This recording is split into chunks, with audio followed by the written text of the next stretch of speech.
I'm Sharon from sharonatsea Travel, and today I'm going to share with you a few things that I have learned over the years of cruising that will help make your embarkation day run smoothly right after this.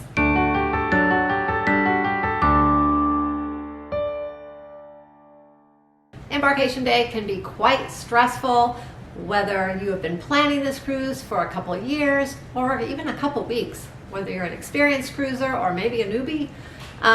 There are so many things to think about, to remember, and it gets really stressful. So I have put together a few things and I'm going to share those with you to help alleviate some of that embarkation day stress and get your cruise off to a great start. First, let's talk about flights. So in the past, I've always recommended people fly in the day early, but now more than ever, it's very, very important you make arrangements to fly in the day early if you're flying versus driving. Flights are delayed. There's flight changes, there's cancellations all over the place. Even if you book your flights through the cruise line, there's a good chance that you may not make it there.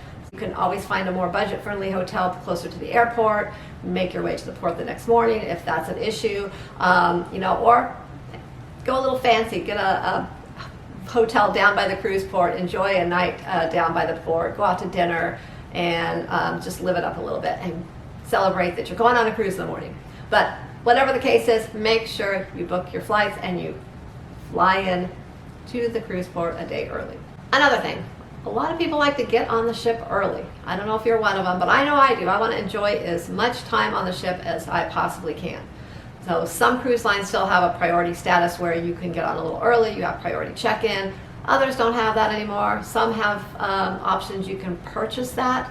Some don't have that anymore either. But if all else fails, when you do your check-in time, your online check-in, it will give you an option usually to choose a time, and the earlier you do it, the earlier you can choose your time. So I suggest if you know the day of your check-in time, go on at midnight. I guess it's kind of like the night before, but it's going to be midnight, so it's actually going to be the day of. But get online at midnight, set your alarm, and check in right away, and that way you will get one of the earliest check-in times, and you'll be one of the first ones on the ship. Another thing I want to talk about is it's important to study the deck plans. So if you have a little time pre-cruise, get online, pull up the deck plans, study them a little bit, maybe print them out.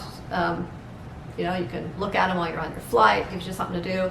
But study the deck plans, know where some of the common areas are, the restaurants, bars, maybe the pool, the kids areas, things like that.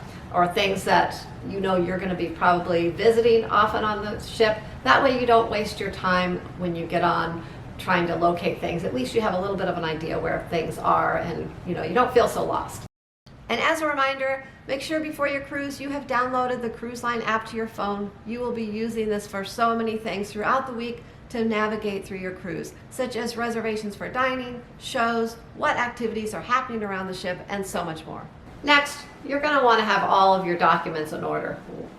Whether you travel with a birth certificate and ID or a passport, if you need to show your vaccination certificate, if some people are still needing to take a COVID test if they're not vaccinated, but whatever the case is, all your documents that you have to have, including your boarding pass, have them all handy.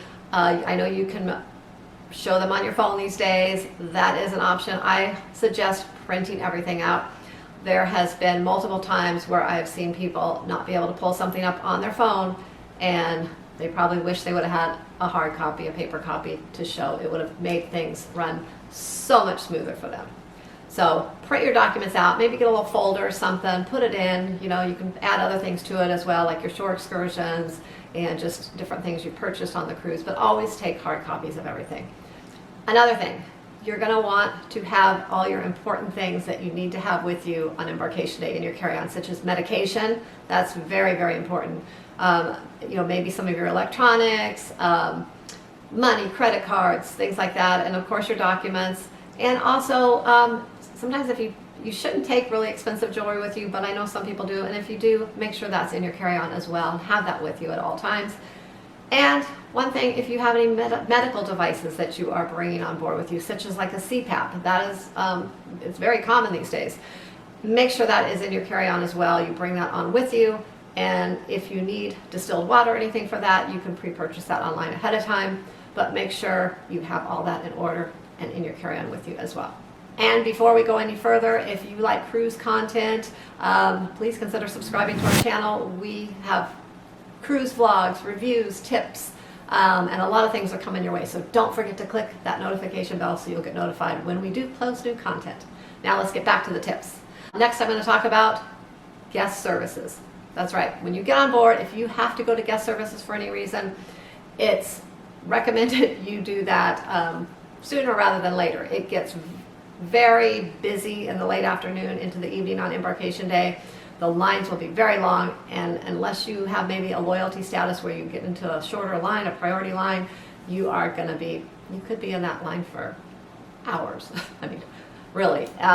So make sure you do that right away when you get on board. Sometimes they're still getting things set up a little bit between cruises, so you may have to wait a few minutes, but kind of keep your eye on things and watch for when they open and get in that line as soon as possible. Some reasons you may need to go to guest services if you are unfamiliar. If you did not attach a credit card on file before your cruise, you'll need to go attach a credit card on file or put money on your account, or some cruise lines allow you to put gift cards on as well. So those are reasons you're going to want to go to guest services sooner rather than later, because you do have to have something attached to your account, some form of payment, before you can purchase anything. And I don't know about you, but I want to have my cruise embarkation day margarita, so I need money on my account. And once you're done with guest services, or maybe you don't have anything to do at guest services, go take care of your muster drill.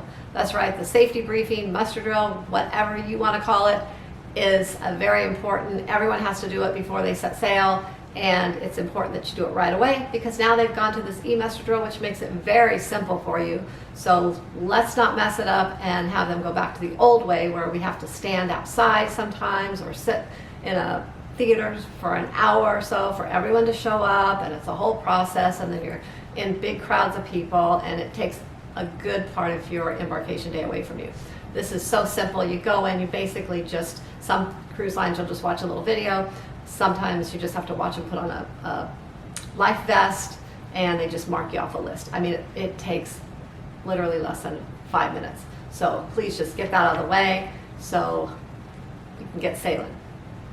So let's talk about dining and dining time. So embarkation day, there is usually a maitre d' or one of their assistants in the main dining room to make any changes that you may need to make with your dining.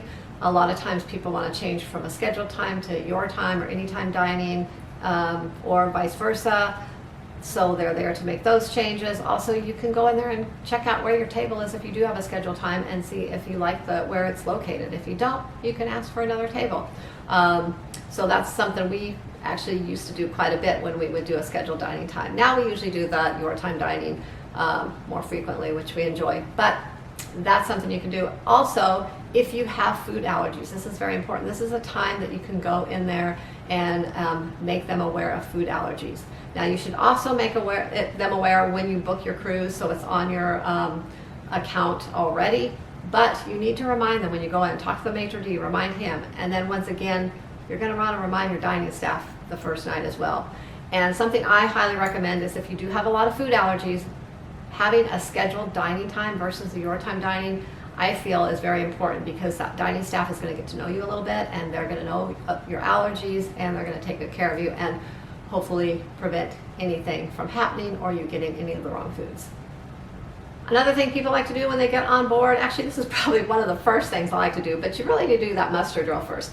Anyways, is they want to eat. Everyone wants to eat when they get on a cruise ship, and usually people head right to the buffet, and the buffet gets quite crowded. There's longer lines. I always suggest do a little research on your cruise ship beforehand. Find out what dining options are available on embarkation day besides the buffet. A lot of times there's other included venues as well. You don't have to pay money to go to a specialty restaurant, but there are other included venues around the ship that you can eat at on embarkation day. I highly suggest you go seek out one of those and go eat there. You're going to have a much better experience. It's not going to be as crowded. You're going to get in and out of there quickly, and you can go on about your day and start having fun on your cruise. Another great thing to do if you're on maybe a new cruise ship that you've never been on before is take yourself on a little mini tour. So I know I mentioned studying the deck plans before, but go on a little tour. Maybe go to some of the areas that you know, find the areas that you know you're going to want to be going to a lot, see where they're located, some of the common areas, once again, the bars, restaurants, where the pool areas, the kids area, things like that. Go locate those, and that way it'll save you time later when you're trying to find one of these places, and you won't be late for maybe something that you have planned to do, and it'll just make things a lot easier.